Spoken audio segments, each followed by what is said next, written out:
আমেরিকার ইতিহাসে সবচেয়ে বড় গণবিতরণ অভিযান চালানোর ঘোষণা দিলেন ট্রাম্পের বর্ডার জার টম হোম্যান।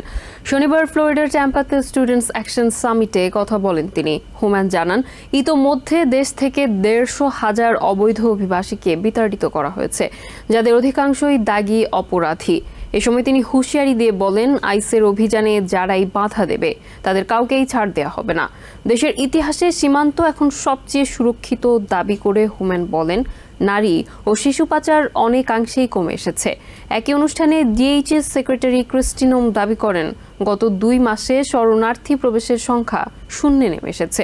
অন্যদিকে সাউদার্ন ক্যালিফোর্নিয়ায় নির্বিচারে আইসের অভিযানে বন্ধে ফেডারেল বিচারকদের নির্দেশকে স্বাগত জানিয়েছেন লস এঞ্জেলেস মেয়র ক্যারেন বাস। সাউদার্ন ক্যালিফোর্নিয়া জুড়ে বিভিন্ন কৃষি খামারে আইসের ব্যাপক অভিযানে নাগরিকদের সাংবিধানিক অধিকার ক্ষুণ্ণ করার অভিযোগে গত সপ্তাহে the American civil liberties union Aklu একটি মামলা দায়ের করে, যার পরিপ্রেক্ষিতে শুক্রবার ফেডারেল জাজ ম্যাম ই ফ্রিম্পং লস অ্যাঞ্জেলেস সহ স্টেটের 7টি কাউন্টিতে অভিযান বন্ধের নির্দেশ দিয়েছেন, যাকে স্বাগত জানিয়েছেন LA মেয়র ক্যারেন বাস। MSNBCর সাথে সাক্ষাৎকারে তিনি বলেছেন, এতে করে কিছুটা হলেও স্বস্তি নেমে আসবে ওই অঞ্চলে, কারণ আইসের অভিযানে জনমনে গভীর উদ্বেগ উৎকণ্ঠা দেখা দিয়েছে। স্থানীয় লোকজন বাড়িতে থাকতে পারছেন না ভয়ে। গত বৃহস্পতিবার স্থানীয় ল্যাটিনোদের বিরুদ্ধে অভিবাসন কর্মকর্তাদের আগ্রাসী তৎপরতায় ক্ষোভ জানিয়ে ব্যাস বলেন, প্রতিটি মানুষের মৌলিক অধিকার রয়েছে, অথচ মুখে মাস্ক পরে সাদা পোশাকে কারা অভিযান চালাচ্ছে এবং বিনা পরোয়ানায় লোকজন ধরে নিয়ে যাচ্ছে বোঝা যাচ্ছে না। এমনটা চলতে পারে না বলে মনে করেন তিনি। তবে শনিবার ফ্লোরিডার ট্যাম্পাতে স্টুডেন্টস অ্যাকশন সামিটে ট্রাম্পের বর্ডার জার টম হোম্যান হুঁশিয়ারি দিয়েছেন, আইসের অভিযানে যারাই বাধা দেবে তাদের কাউকেই বিন্দুমাত্র ছাড় দেওয়া হবে না।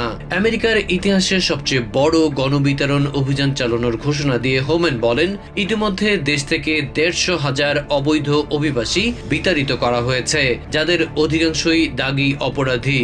দেশের ইতিহাসে সীমান্ত সবচেয়ে সুরক্ষিত দাবি করে টম বলেন, এই কারণে নারী ও শিশু পাচার অনেকাংশেই কমে এসেছে, ফ্যান্টানল প্রবেশও নিয়ন্ত্রণ করা যাচ্ছে, আর সবকিছুই হচ্ছে ট্রাম্প প্রশাসনের কঠোর অভিবাসন নীতির কল্যাণে। অন্যদিকে একই অনুষ্ঠানে ডিএইচএস সেক্রেটারি ক্রিস্টিনোম দাবি করেছেন, গত 2 মাসে শরণার্থী প্রবেশের সংখ্যা শূন্যে নেমে এসেছে। প্রেসিডেন্ট ডোনাল্ড ট্রাম্পের নির্দেশে সমন্বিত অভিযানে সীমান্তের পাশাপাশি দেশের অভ্যন্তরেও অপরাধ প্রবণতা সহনীয় পর্যায়ে চলে এসেছে। Adib Mohammad, TVN24 news desk.